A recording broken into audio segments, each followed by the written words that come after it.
One of the things I keep hearing when people are moving to Henderson, Nevada, after they've been here, is that they wish they knew these things. Well, guess what? We are here today to tell you these things before you move, so you don't have to do the dreaded double move. Today we're going to talk about 10 things nobody tells you about living in Henderson, Nevada. Make sure you watch this through to the end, and we will help you out and tell you those things that are going to drive you nuts 90 days in. The number one thing that we come across with people is that they are picking neighborhoods where they're going to live in communities based on which home on Zillow has the prettiest AI photos. And it is a huge problem, and it's just getting kind of worse and worse, and I definitely get it. Some of these properties are 40 years old. They have old windows, old this, old that, but the pictures look great, so you start looking that way. And really what you need to do is start your way from the outside in, pick where you want to move, where your kids are gonna go to school, where the Costco is, and then we pick out the nicest house. Well, I'll tell you what we did is we picked the wrong neighborhood by 3 blocks, and we don't want that to happen to you. We'll tell you about that at the end. Here's the biggest thing. Henderson is not one neighborhood. It is huge. It is 12 zip codes, 350,000 people, and dozens of master plan communities. These different master plan communities, like Cadence is different than Seven Hills, is different than INSPIRADA, and there's 3 different communities just in Anthem alone: Anthem, Anthem Highlands, Anthem Country Club, Sun City Anthem. Here's the thing, we know where to put people, and really gotta focus on the neighborhood and what kind of lifestyle that you wanna live with you and your family. Realistically, we need to get on a Zoom call right away with you and talk about what's bringing you out here. What's your family like? Where are you gonna work? We're not gonna put you in a house that's an hour away unless you really, really like it. And here's the thing you gotta ask about what these neighborhoods are. What is it like on a Tuesday night? What does it look like on Saturday morning in May when it's 90 degrees out? Are there kids playing, or are there people out there shooting guns? Are there hobos in the street? Like, sometimes a couple of blocks can make all the difference in the world. So let me tell you a story about what's going on here. We have a client, it's just awesome, moving here from California, and we have been in communication, but she is really hesitant to get on a Zoom call with us for whatever reason. Her and her husband have crazy schedules, right? So we've been sending her searches, and I've noticed that she continues to pick out just the photos with the best AI. And I continue to tell her, like, hey, what do you think about this neighborhood? Like, maybe even get on Google Maps, right? You know, do a virtual drive around. And once she got here, she had to start all over again. They looked at 8 houses, hated all of them, and literally had to start from scratch. And I can't say that this is the first time this has happened. How many times have you seen that happen? It happens all the time. So really, you can try to do things virtually. We'll try and help you out, but just come out here for at least a couple days so we can get things rolling. The number 2 thing that people don't really know about when they're moving to Henderson, Nevada, and wish that they did, are your total costs of living. Like, everybody gets pre-approved, or should get pre-approved for what your house is gonna be. Let's say you wanna buy a $700,000 house, you have 20% down, here's your interest rate, you're not gonna have any PMI. If you buy a new home, your homeowner's insurance can be so much cheaper, so much cheaper. The house that we're in has built-in sprinklers. I just sold one like this, and I don't know exactly what it is for every person, but their homeowner's insurance was $600 a year. Crazy. It's really hot here in the summer. So you really need to know, like, are you buying a house with a pool? Are you gonna have a 3,000 square foot house? Do you guys like it cold? That power bill might be something you need to account for. We came from Ohio, and in the winter, even though our parents kept the house freezing, there's still, you know, sometimes $200 or $300, and we're talking 20, 30 years ago. Some of the other things that you really need to account for is pretty much 90% of Henderson has an HOA, and we'll talk about that later, but it does keep it nice, but that's something that you need to account for, and you're gonna have to get approved for in your monthly financing. One of the good things here is if you're moving from another state, you are probably gonna have lower property taxes, but you definitely need to know. You gotta really compare apples to apples. If you buy a brand new home, let's just call it $500,000 because I'm bad at maths, you do 0.9, and that would be $4,800 a year, $400 a month. Now, if you buy an older home, the way our property taxes are, it can only go up 3% a year when you live in that home. So our house is built in 99 or 2000, I can't remember, but it's $2,700 a year and can only go up that 3%. So that's a one big bang for your buck in Henderson. The number 3 thing that nobody tells you about living in Henderson, Nevada is the commute that you're thinking about might not be the commute that you're gonna have. There are a lot of different back routes and new roads and secret cut-throughs that can save you, 10, 15, 20 minutes sometimes. Like if you have to go to work on the strip, I know all these back roads because I have been here for 20 years and taken them all. It might take me a second to refresh, but really, we have such a better traffic situation than like a lot of different cities. Like if you're from California, I mean, there's probably a reason you're living there, all that insane traffic. Even like in the South, in Atlanta or Tampa or like Houston, Texas. If you're from Houston, you're coming out here, please give me a call. I understand your pain. We lived there for a short period of time. I did actually, many moons ago. So like really what we're gonna do is figure out like where you're gonna work, where you wanna live, where the kids go to school, where their entertainment is. Do you leave often? Do you want to be close to the airport? This always happens to us. We live in Henderson and we work right by Summerlin. Just because our office has been over there, all of our friends are over there. So 3 to 5 days a week we go into the office. Somehow, always, every weekend, there's some reason that we have to go back over to that part of town. So if that's gonna be for you, maybe, we should have moved closer. Traffic really always flows here other than like during crazy events or like Friday, like 4 to 6 around the 215 kind of interchange. It'll kind of stand, but I mean, you're still going, you're moving, not like other places. But it's really good to check these things out. And that's why people always say, why didn't anybody tell us this before, right? It's just common sense for us. The number 4 thing that somebody might tell you, but you really just can't grasp until you get to it is the summer times in Las Vegas. It is just different. You're gonna really plan kind of your life around it. So we're talking June, July, August, but even May and sometimes the beginning of September can be triple digits. You get about 100 days of it. So it does change everything. Like you can still do things outdoors, you can still go about your day as normal, but if you're gonna walk your dog, you wanna go at 5. You can't go at 8, you can't go at night because the concrete's too hot. You're gonna make sure that you're gonna have sunscreen with your kids. Like you check the weather report in the summer, even though it's always 105 or more. But like when we send our daughter to summer camp, we make sure if she has like, okay, is this a sunscreen day or like a rash guard type of day? Or a windy day, which is like walking outside in a blow dryer. Yeah, in the summer. The thing here, like our worst weather, like it's, what is it now? We're in April. It's 80 degrees today. Tomorrow it's gonna be like 65. But it's chilly today because the wind. Right, because the wind will blow 20 to 30 miles an hour. We are a very windy city. That's definitely something you want to account for. So if you're at the point where you're starting to hear some of this stuff and you're ready to talk to somebody about it, please hit us up below. Like I said, we love having these conversations because like the more we can do upfront, the easier we can help you make your move seamless, make it like house hunters. We can kind of walk through all this different stuff. If you're moving from a cold weather state, we can kind of do that. Have that talk as well because we've done it ourselves. 20 years ago, Ohio, cold winters, wet, slop, snow to the sunny paradise.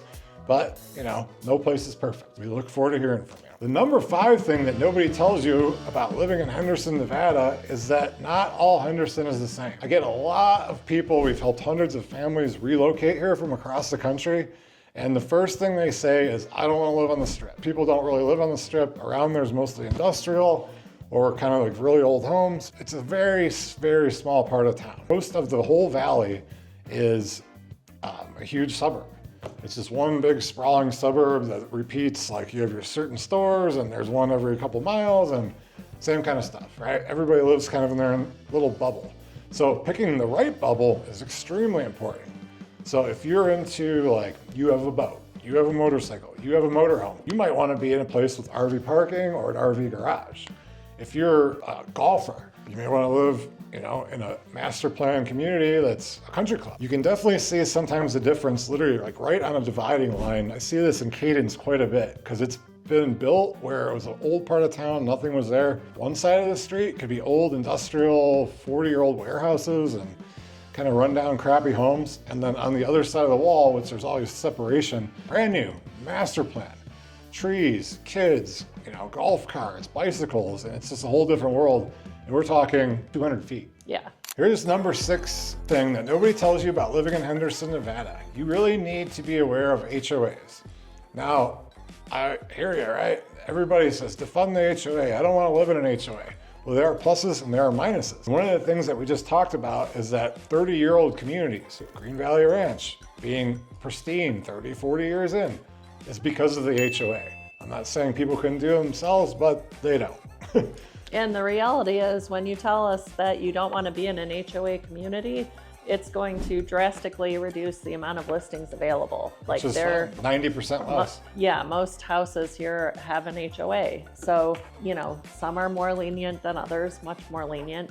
So you do get to review the CC&Rs when you go under contract for the property. And, you know, if it's not something you can live with, we can move on to another one. Yeah, I mean, we know pretty much like the base stuff. Like where we live, our HOA is $17 a month, and we picked it because of that. And what I did is I ended up just joining the board. I thought I was just gonna be doing it for 1 year, but it's funny, like I ended up we're in a small community of 250 homes, and one of the other board members actually went to college with me. So the board meetings become kind of a social event. And you have a little more say over like how things are done and what they're gonna do.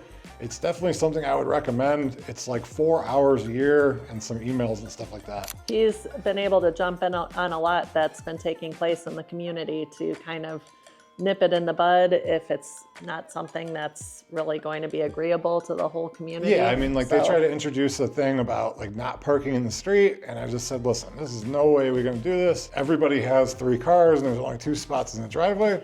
And here's a little tidbit about living in Southern Nevada. Most people do not park in their garage because we have no basements and they use it for storage. Now here's another thing. Some HOAs make you park in the garage. Some HOAs will count a time down, how long you keep your garage door open. So if that sounds like something that's gonna drive you nuts, we know where not to put you. If that sounds like something that you're all about, we know exactly where to put you based on that. So, and if, like she said before, if you don't want one, we know the little pockets around town where you can get away with that. Right by us, there's these beautiful old horse farms with custom homes, and we love driving different routes through there, especially around Christmas. They're all decorated. You see the horses. Our 12-year-old daughter loves it. It's just really a cool experience. The number 7 thing that people don't tell you about living in Henderson, Nevada that you need to know is that floor plan that you love, the decorations that you love, the outdoor kitchen that you love will not make up for the community that does not fit your needs and your lifestyle. That's true, because I do love our house and our floor plan. We'll extrapolate on this at the end. But yeah, I don't love the fact that our daughter's school is so far away and I am driving her to and from school twice a day, and that our neighbors aren't more friendly. Here's a story, we keep teasing it out. I bought our house during COVID. I started working out with my buddy that I played college football with, and we both happened to live in Las Vegas. Actually ran into him the 3rd day I was here, not knowing he was here, and he got me a job at a nightclub 20 years ago. Long story short, we started working out in his garage, saw the house across the street come for sale. I'm like, man, maybe we should buy before these prices get out of hand. Well, I made a low offer and I thought, well, it's fine. There's another house across the way. Well, we moved 3 blocks in the wrong direction. Different zip code, different school zone, completely different community. I had been going over there for months and months and months. I knew all the neighbors. We parked on the street, always talking to people. So I just thought it would be the same. Well, we found a house with RV parking and a gorgeous pool and just really focused in on that. It was a great price. I knew the listing agent, and that was that. It was a done deal the day we saw it. And what we didn't find out is that once you get over all the euphoria of buying this and having these parties and having your friends come over, is that nobody talks to each other. People do not sit in their garages. People do not look up when they're walking their dogs. They have headphones on, they look away, other than the people that let their dog shit in my yard because it's on the corner, always. And I have a camera up and I tell them that. But you know what, if we would have went there and spent a couple mornings with, you know, when the bus got off, kids get off the bus and they look at their phone and look down. The parents don't come greet them. They're mostly in middle school, but nobody's really walking around all that much. There's not a lot of people biking. Saturday mornings, it's quiet. And here was the biggest indicator. What is it like on Halloween? Chad's neighborhood, the house I should have bought, it's lively. They have a huge party. They shut down the street. People are handing out shots and wine and full-size candy bars. Our neighborhood, we put out a whole bucket of candy and it was still there when we came back.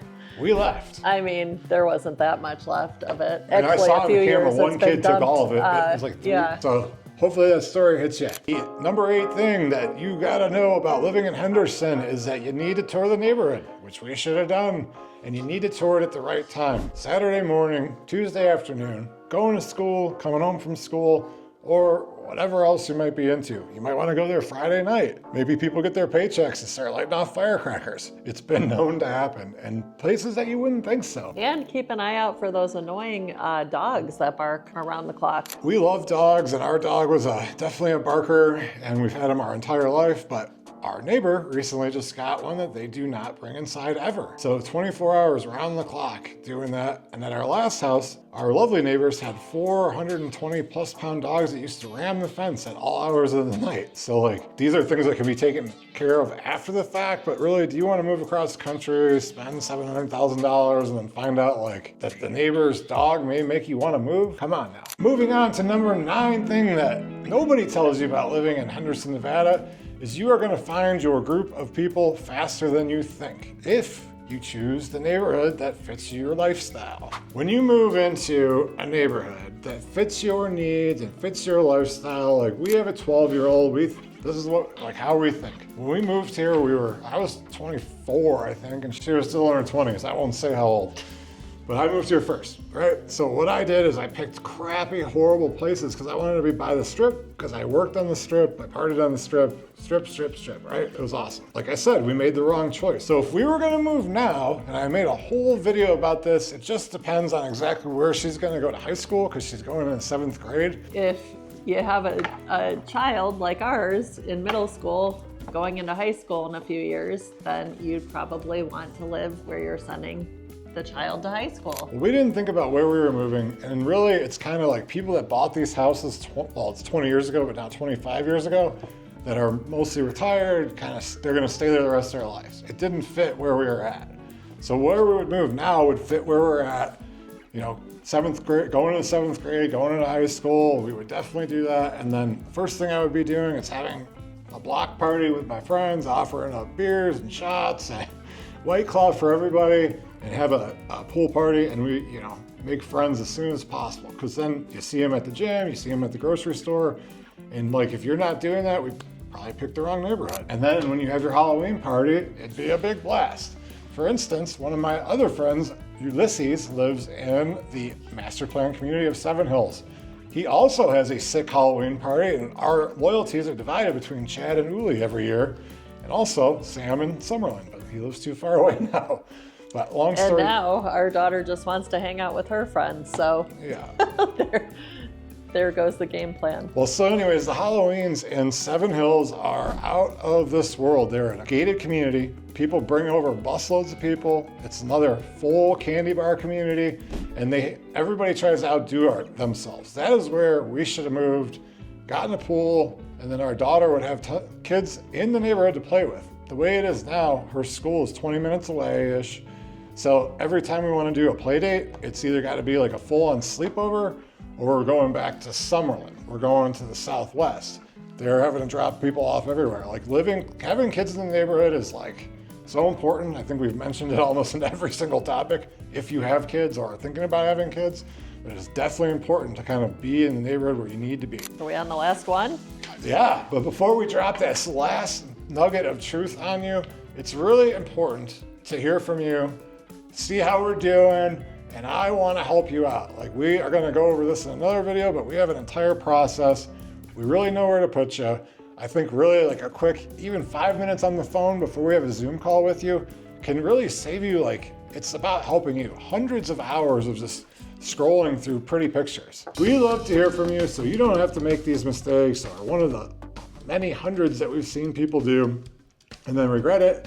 And we're gonna have to be finding you another house in 18 months, and there is no fun in that. Unless you make a lot of money on that house, then it's worth it. All right, so here's the number 10 thing nobody tells you about living in Henderson, Nevada. People don't regret moving to Henderson, Nevada. It's always a good decision. They regret that they're in the wrong part. Their lifestyle is not quite like what they want. They're driving just a little bit too far. Kids live a little far, too far away. The airport's a little too far. Some little thing that you kind of wish you could have done differently. Now, moving from elsewhere, even across town, we moved from the Southwest to Henderson, and that was a big move. We didn't even consider it if it wasn't for there being no inventory during COVID, we would not have even looked over here. And if it wasn't for my buddy Chad living over here, I would never have thought about it. So like, it's a big thing. Like your little bubble, what you're gonna do every day, it's very important. And we want to help you get it right the first time. And we're gonna leave with that. Thanks for watching. Look forward to hearing from you soon. Watch the rest of our videos and call us. Give us a call. Thank you.